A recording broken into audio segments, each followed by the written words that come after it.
حضرت ادریس علیہ السلام اللہ سبحانہ و تعالیٰ کی طرف سے بھیجے ایک نبی تھے۔ بہت سے اسکالرس مانتے ہیں کہ وہ آدم کے بعد دوسرے نبی تھے، اور کچھ مانتے ہیں کہ وہ شیش کے بعد تیسرے نبی تھے۔ اللہ تعالیٰ بہتر جاننے والے ہیں۔ رسول اللہ صلی اللہ علیہ وسلم نے فرمایا کہ ادریس وہ نبی تھے اور وہ پہلے شخص تھے جنہوں نے پہلی دفعہ قلم کا استعمال کیا، یعنی ان سے پہلے لکھنا ایجاد ہی نہیں ہوا تھا۔ حضرت عبداللہ ابن عباس ان کے بارے میں کچھ کہتے ہیں۔ وہ ایک آدمی تھے جو لمبے تھے، وہ دکھنے میں خوبصورت تھے، وہ بہت واضح انداز میں بات کیا کرتے تھے۔ جب وہ چلتے تھے تو نظر زمین پر ہوتی تھی۔ وہ ایک بہت ہی مطمئن اور پرسکون شخص تھے۔ وہ ہمیشہ سوچ وچار کرتے، غور و فکر کرتے اور صرف ضرورت پر ہی بولتے۔ ان کا ہر لفظ سمجھداری اور حکمت کا مظہر ہوتا۔ اللہ نے انہیں صرف شرک روکنے کے لیے یا لوگوں کو دعوت دینے کے لیے نہیں بھیجا، بلکہ ان کا مشن ایک الگ وجہ سے تھا، لوگوں کو برائی اور فساد سے دور کرنا۔ وہ لوگوں کو ان برائیوں سے روکنے آئے جو انہیں خود بھی معلوم تھی کہ یہ غلط ہے، جیسے زنا، قتل، تکبر اور ہر طرح کا ظلم۔ حضرت ادریس علیہ السلام نے دیکھا کہ قابل کی اولاد میں فساد کا زور بڑھ رہا ہے، ظلم پھیل رہا ہے، اور یہ فساد ان کے اپنے لوگوں تک بھی پہنچ رہا ہے۔ تب انہوں نے اللہ کے حکم سے فساد کے خلاف جنگ کا اعلان کیا۔ یہ پہلی مرتبہ تھا کہ ایک نبی نے انصاف کے لیے تلوار اٹھائی۔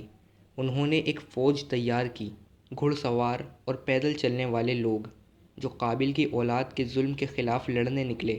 حضرت ادریس کے اس قدم کو اللہ نے کامیابی بخشی، انہیں فتح نصیب ہوئی۔ پھر ایک دن اللہ نے حضرت ادریس کو پیغام دیا کہ ان کے سب نیک عمل کا اجر انہیں دیا جائے گا، اور صرف ان کے نہیں بلکہ جو بھی ان کے درس پر عمل کرے گا اس کے سب نیکیوں کا اجر بھی ادریس علیہ السلام کو ہی ملے گا، وہ بھی 2 گنا۔ یہ ایک عظیم مرتبہ تھا، ایک ایسی عظمت جو صرف اللہ کا خاص بندہ ہی حاصل کر سکتا ہے۔ حضرت ادریس نے اس خوشخبری پر اللہ کا شکر ادا کیا اور ان کا دل خوشی سے بھر گیا، اور انہیں پتہ تھا کہ ان کی موت قریب آ رہی ہے۔ تو ان کا ایک دوست تھا جو فرشتوں میں سے تھا۔ انہوں نے اپنے دوست سے کہا، تمہیں پتہ ہے اللہ نے مجھے یہ انعام دینے کا وعدہ کیا ہے۔ میں چاہتا ہوں کہ اپنے جانے سے پہلے زیادہ سے زیادہ نیک اعمال کروں۔ کیوں نہ ہم ملک الموت سے بات کریں، دیکھیں کہ وہ کیا کہتے ہیں۔ میں زیادہ دیر جینا چاہتا ہوں۔ فرشتے نے انہیں اپنے پروں پر اٹھا کر آسمان کی طرف لے گیا۔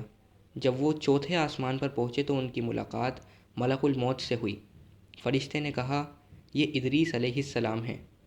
ملک الموت حیران ہو گئے اور انہوں نے کہا، یہ تو عجیب بات ہے، مجھے اللہ نے بھیجا تھا کہ ادریس کی روح چوتھے آسمان پر قبض کروں۔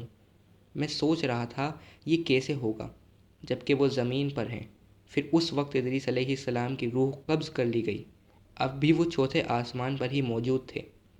صلی اللہ علیہ وسلم نے صحیح بخاری کی ایک صحیح روایت میں تصدیق فرمایا کہ جب آپ صلی اللہ علیہ وسلم معراج کے سفر پر گئے تو ان کی ملاقات ادریس علیہ السلام سے چوتھے آسمان پر ہوئی تھی۔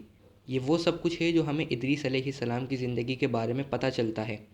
اسی لیے کچھ مفسرین کہتے ہیں کہ جب اللہ فرماتا ہے ہم نے انہیں بلند مقام پر اٹھایا، اس کا مطلب یہ بھی ہو سکتا ہے کہ اللہ نے انہیں حقیقتاً اونچی جگہ پر اٹھایا جہاں ان کی روح قبض کی گئی۔ ادریس علیہ السلام کا انتقال ہو گیا، وقت گزر گیا۔ ادریس علیہ السلام کے انتقال کے بعد فساد اور بھی زیادہ بڑھنے لگا۔ کم از کم 1000 یا اس سے بھی زیادہ کئی نسلیں گزر گئیں۔ ابلیس کو اتنا عرصہ لگا کہ اولاد آدم کو پہلی دفعہ شرک کروانے پر مجبور کرے، اور ان لوگوں کے لیے اللہ نے اپنا پہلا رسول بھیجا، حضرت نوح علیہ السلام۔